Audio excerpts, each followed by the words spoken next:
Hi guys, welcome to my channel. Friends, मेरे channel पर आप लोगों का बहुत बहुत स्वागत करती हूँ। आज हम ये देख रहे हैं कि वो अपने मन में क्या फीलिंग्स रखते हैं, क्या विचार उनके मन में चलते हैं, क्या मैसेजेस वो आपको देना चाहते हैं। 2-3 तरीके से हम यूज़ करेंगे डेक्स को और निकालेंगे। देखते हैं। 3 ऑफ सोर्ड्स आ गया है पहला ही कार्ड।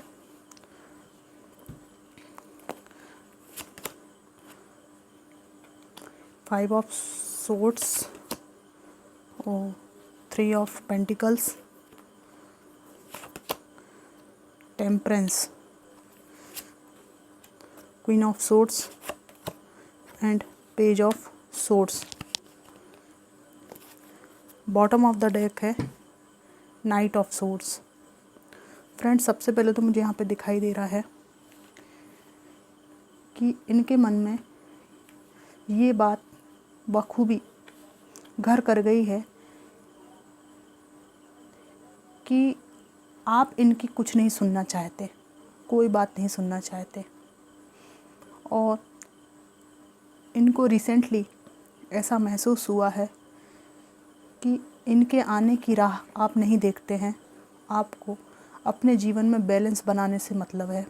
आपके जीवन में आपने इनसे अलग होने के बाद बहुत बैलेंस बनाया है। आपको बैलेंस्ड एनर्जी में देख रहे हैं और आपका जो नेचर बदल गया है इनके प्रति, उसके पीछे ये अच्छी तरह जानते हैं कि ये थर्ड पार्टी सिचुएशन कोई परिवार का मसला हो सकता है, कोई पर्सन हो सकता है लाइफ में, जिसकी वजह से ये रिश्ता ख़राब हो गया।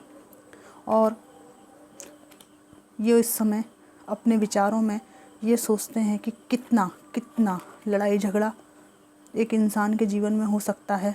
उसकी हद पार हो गई।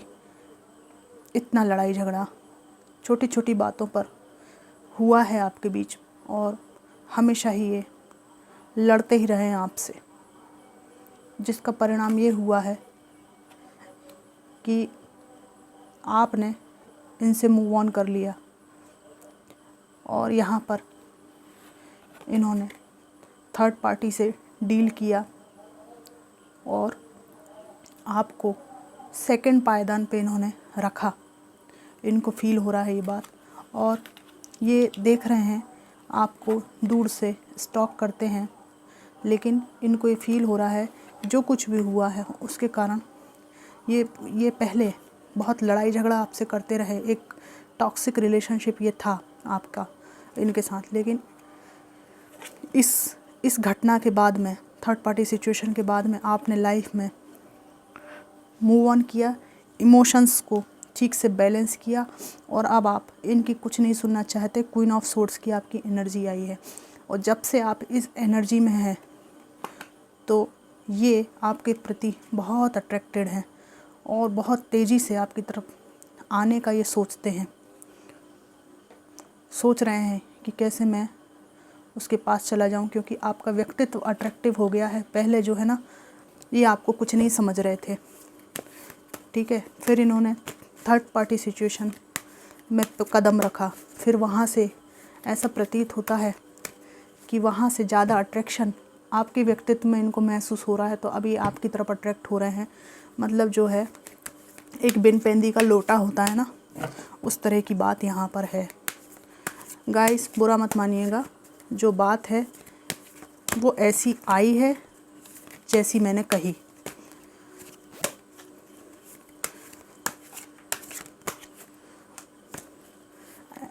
एनर्जी से विपरीत जाकर मैं पीपल प्लीज़र बन जाऊं और खुश करने के लिए फालतू की बातें यहाँ पे करूं, जो नहीं है वो बातें यहाँ पे मैं बोलूं, उससे ना मुझे कुछ लाभ है ना आपको कोई लाभ है।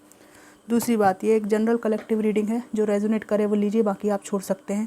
हज़ारों लोग मेरी रीडिंग को देख रहे हैं यहाँ पर, तो जितना रेजोनेट करे वही लीजिए। यहाँ पर क्वीन ऑफ वॉन्ड्स की एनर्जी है। इनके थॉट्स में एक सबसे बड़ी बात यहाँ पर ये मुझे दिखाई दे रही है कि इनको लगता है कि यस, डेफिनेटली आप लाइफ के प्रति पैशनेट हो, हर चीज़ के प्रति पैशनेट हो, पर इनके प्रति जो आपका पैशन था वो इनसे फोकस हट के दूसरी चीज़ों के प्रति आपका फोकस बढ़ा हुआ है और ये बात ये अच्छी तरह जानते हैं। मैंने कहा ना, आपके बदले हुए व्यक्तित्व के कारण ये आपके प्रति बहुत अट्रैक्टेड हैं और आपको फिर से अपनी लाइफ में लाने का ये ख्वाब देखते हैं।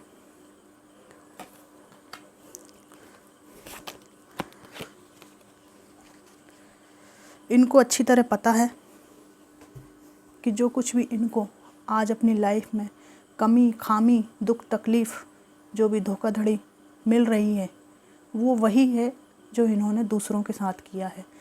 यहाँ पे ऐसा लगता है कि सभी ने इनका साथ छोड़ रखा है, भले सब लोग इनके साथ रहते हों, लेकिन इनको एक अकेलापन और एकांत हमेशा फील होता है। ऐसा लगता है कि कोई इनके पीठ पीछे इनको धोखा दे रहा है, इनको धोखाधड़ी मिल रही है, सारी परेशानियां इनके ही कलेजे से चिपकी हुई हैं। ऐसा इनको फील होता है कि कोई नहीं है इनका। अब हम दूसरे मैसेजेस निकालते हैं इनके, क्या कहना चाहते हैं ये। I am better with my mind than my heart. मैं जो हूँ दिमाग से बहुत बेहतरीन हूँ और हृदय से कुछ भी नहीं सोच पाता हूँ या सोच पाती हूँ। मतलब दिल से मैं कुछ नहीं सोच पाता हूँ। सेक्सुअल डिज़ायर्स आया है। हो सकता है ये जो कार्ड आया है ये जो बात है थर्ड पार्टी की तरफ जाने का एक कारण हो सकती है। मेरे व्यूअर्स समझदार हैं, आप समझ गए होंगे। Will this pain ever stop. क्या ये दुख कभी ख़त्म होगा? ये कह रहे हैं will you leave me like the others. Okay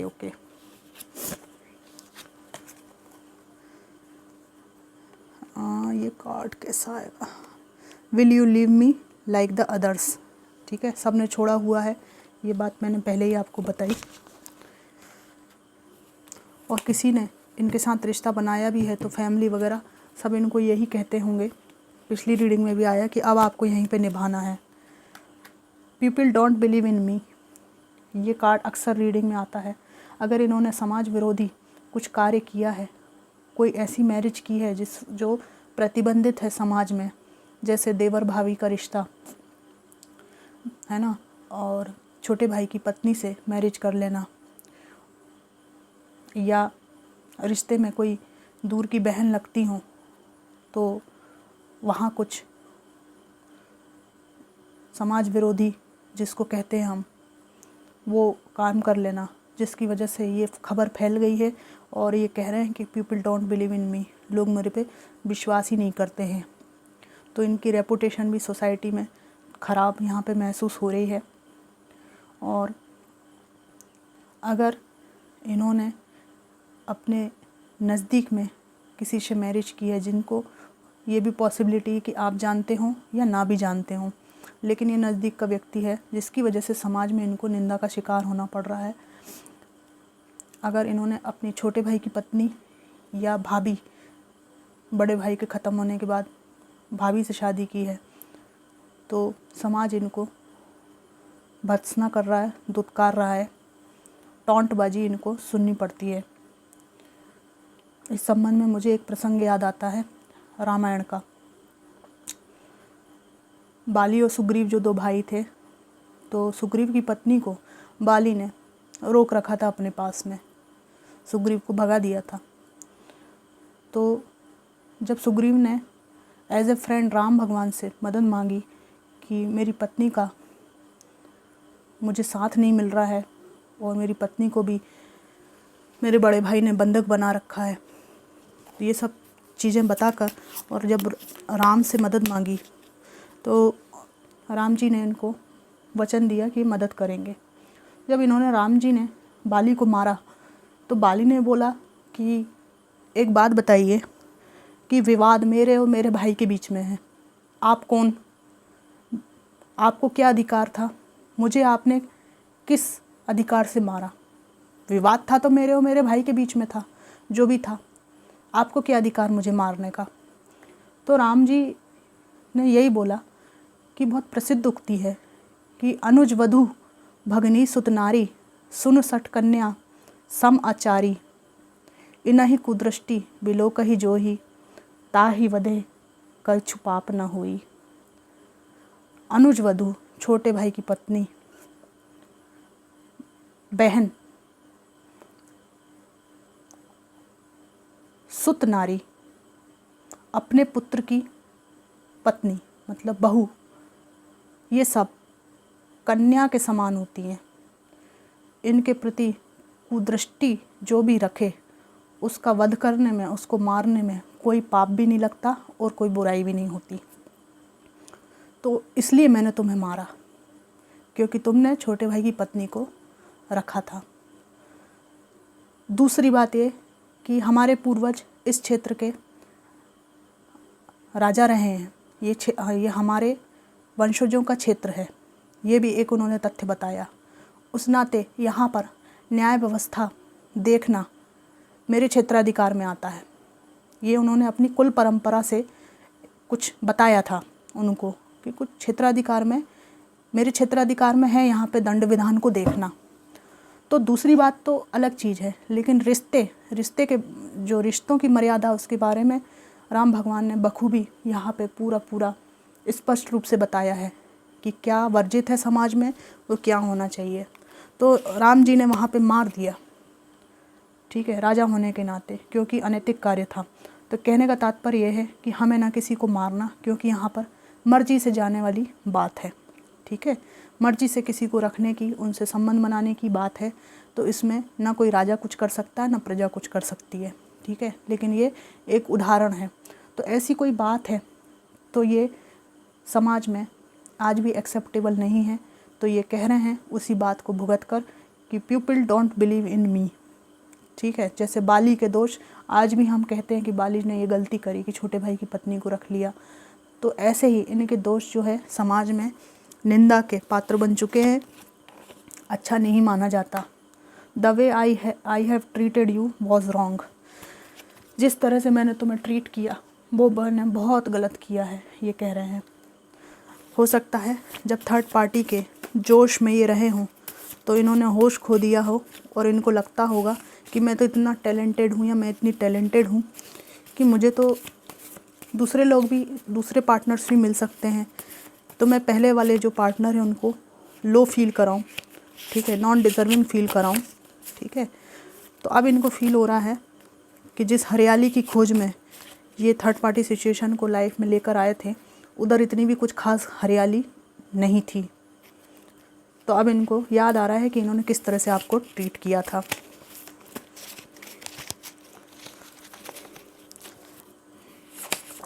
तो आप पछताए होत का जब चिड़िया चुग गई खेत। I want to come back.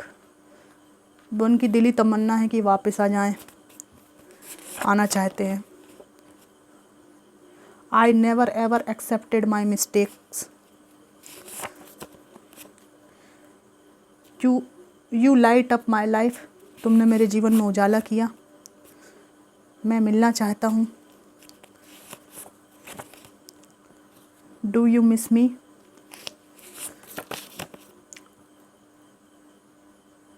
I wish you would knock on my door. बहुत गजब की अपेक्षाएं इनकी। अगर इन्होंने आपके जीवन में थर्ड पार्टी सिचुएशन को क्रिएट किया है और बहुत ही टॉक्सिक ये रहे हैं आपके जीवन में, तो मुझे बड़ा आश्चर्य होता है कि इनकी इतनी अपेक्षाएं आपसे।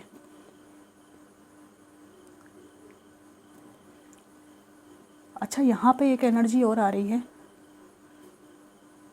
आपने परेशानियों में, किसी बहुत बड़ी मुसीबत में, जैसे किसी ने आपके ऊपर कुछ अटैक किया हो, कोई ऐसा बड़ा मसला हो गया हो, तो जब आप इनके साथ सेपरेशन में थे तो इनके घर गए थे? कोई गया था मेरे व्यूअर्स में से? किसी के लिए तो यहाँ आया है, इनका दरवाज़ा खटखटाया था हेल्प के लिए या फ़ोन किया था? इनके दरवाजे आप गए थे हेल्प मांगने? तो वही उम्मीद ये अब भी कर रहे हैं कि आप कहीं से कमज़ोर होंगे तो इनका दरवाज़ा खटखटाएंगे। और ये कह रहे हैं डू यू मिस मी। तो जिस तरह से आप इनको मिस करते थे, इनके दरवाजे पर जाते थे हेल्प मांगने के लिए, क्योंकि आपके पार्टनर रहे होंगे या इमोशनल आपका अटैचमेंट रहा होगा, तो ये चाह रहे हैं कि वैसे ही आप फिर से इनके दरवाजे पर जाएं। अभी इनकी भ्रम की स्थिति चल रही है। I am facing my shadow and I want to change. अपने व्यक्तित्व की कमियों को ये फेस कर रहे हैं और बदलाव चाहते हैं। लास्ट कार्ड है, मुझे डर लग रहा है कि शायद तुम मुझे कभी माफ़ नहीं करोगी। शायद वाला ये सोच भी कैसे सकते हैं, यदि इन्होंने आपके ऊपर किसी को चुना था, आपको दोयम दर्जे का फील कराया था, तो ये विचार ही नहीं आना चाहिए कि शायद तुम मुझे कभी माफ़ करोगी या नहीं करोगी। अरे पक्का माफ़ नहीं करेंगे, इसमें कोई दो राय थोड़ी है। ये सब इमोशनल ड्रामा है कि मुझे डर लग रहा है कि शायद तुम मुझे कभी माफ़ करोगी कि नहीं करोगी। मतलब मैं इतना पछता रहा हूँ या मैं इतनी पछता रही हूँ, ठीक है। तो अब आप पछता रहे हैं तो मेरे व्यूअर्स की ज़िंदगी खेल खिलौना थोड़ी है कि आप पछताएं तब मैं दया कर दूं आपके ऊपर, फिर आप मेरे साथ रहने लगें, फिर मैं ना पछताऊं, ठीक है, फिर आप पछताने लगें, फिर मैं आपको माफ़ कर दूं। तो ज़िंदगी कोई तमाशा थोड़ी है। ज़िंदगी कोई तमाशा है क्या? 60-70 साल की आयु है, उसमें हमारी ज़िंदगी तमाशे में बीत जाए, इसलिए हमको भगवान ने जीवन थोड़ी दिया है, ठीक है। मेरे व्यूअर्स जो है समझ रहे होंगे कि मैं इतना ऐसा क्यों कह रही हूँ, ठीक है, क्योंकि मैं जानती हूँ कि ये क्या हो रहा है और ये कैसा आपको फील होता होगा। बिल्कुल फंसा के रखना, एकदम माफ़ी मांगते टाइम गऊ बन जाना, बिल्कुल मासूम कि मैं तो 5 साल का बच्चा हूँ जिससे गलती हो गई। गलती तो बच्चों से होती ही है, बच्चे जैसा खुद को बताना, ठीक है। और जब साथ में रहना तो ऐसा बताना कि इनसे ज़्यादा भगवान कोई है ही नहीं, यही विश्व विजेता हैं और यही सबके पालनहार हैं, इनके बिना आप कुछ सांस भी नहीं ले सकते, इतना ज़्यादा घुटन वाला माहौल। तो ये रंग बदलने वाली यहाँ पर एनर्जी है कि रंग बदलने वाला नेचर कुछ यहाँ पे फील होता है। आप लोग बुरा न मानिएगा, जो बात आई है रीडिंग में वो मैंने कही है। ये एक जनरल कलेक्टिव रीडिंग है, सभी के लिए रेजोनेट नहीं करेगी।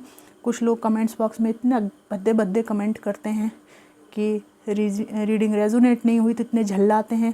वो लोग ये चाहते हैं कि रीडिंग जो है, टैरो रीडर रीडिंग जो है उनके हिसाब से करे। तो रीडिंग जो है किसी एक व्यक्ति के हिसाब से नहीं की जाती है और मैं पर्सनल रीडिंग नहीं करती हूँ।